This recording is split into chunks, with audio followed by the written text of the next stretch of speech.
महाराष्ट्र सरकार द्वारा निजी टीवी चैनल के संपादक अर्नब गोस्वामी पर कार्रवाई और गिरफ्तारी को लेकर देश के विभिन्न क्षेत्रों में पत्रकारों का विरोध देखने को मिल रहा है। इसी कड़ी में झारखंड की राजधानी रांची में भी रांची प्रेस क्लब के बैनर तले विभिन्न संस्थानों के पत्रकारों ने अर्नब गोस्वामी की रिहाई की मांग के साथ प्रदर्शन किया, जहां पत्रकारों ने बताया कि अर्नब गोस्वामी की गिरफ्तारी कहीं न कहीं महाराष्ट्र सरकार की दबंगई को दर्शाता है और लोकतंत्र के स्तंभ को दबाने का प्रयास किया जा रहा है। इस दौरान विभिन्न संस्थानों के पत्रकारों ने महाराष्ट्र सरकार और पुलिस के खिलाफ नारेबाजी भी की। पत्रकारिता उनकी खराब थी तो आपके लिए डिफेमेशन का केस है ना, आप डिफेमेशन का केस कर दीजिए।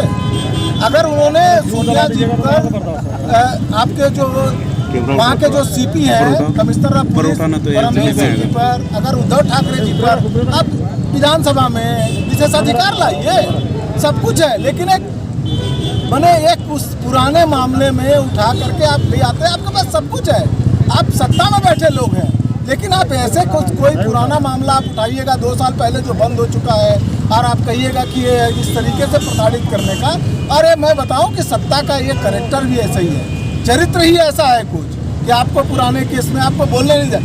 पत्रकारिता अब तक अर्नब गोस्वामी जी को, आपको अगर अर्नब गोस्वामी जी ने पत्रकारिता में कुछ गलत किया है तो भाई आपके यहाँ ऑलरेडी कॉन्स्टिट्यूशनल राइट है कि आप उसके खिलाफ मानहानि का केस कर देते हैं, आप उसके खिलाफ मुकदमे कर सकते हैं। सब आईपीसी का बहुत सारे उसमें लगे हुए धारे, लेकिन उसको नहीं हटा करके अगर करते तो हम बिल्कुल नहीं खड़ा होते। मास्क नीचे कर लीजिए। जो इस तरह से पत्रकारों को ट्रीट कर रही है, एक पत्रकार को सुबह सुबह बगैर सम्मान, बगैर नोटिस, बगैर वारंट आना, उसे गलत तरीके से उठा कर ले जाना, काले पकड़ कर उसकी बाल खींचना या फिर धक्का देना, ये तरीका नहीं है ये पत्रकार से बात करने का। या एक सलूक जो है वो सत्ता का बहुत गलत ही सलूक है। एक पुराने केस में आपने उठाया, आप उसके ऊपर एक बंद केस था, आप एक प्रक्रिया होती है, कानूनी प्रक्रिया होती है, जिसका पालन जिस केस में नहीं किया गया। तो ये सरकार जो है वो बिल्कुल ही एक तानाशाही रवैया अपना रही है पत्रकारिता को लेकर के भी। और यह सिर्फ महाराष्ट्र की सरकार नहीं, हम लोगों ने 2-3 दिन पहले झारखंड में भी देखा कि हम सारे पत्रकारों को एक प्रेस कॉन्फ्रेंस करने पर नोटिस कर दिया गया।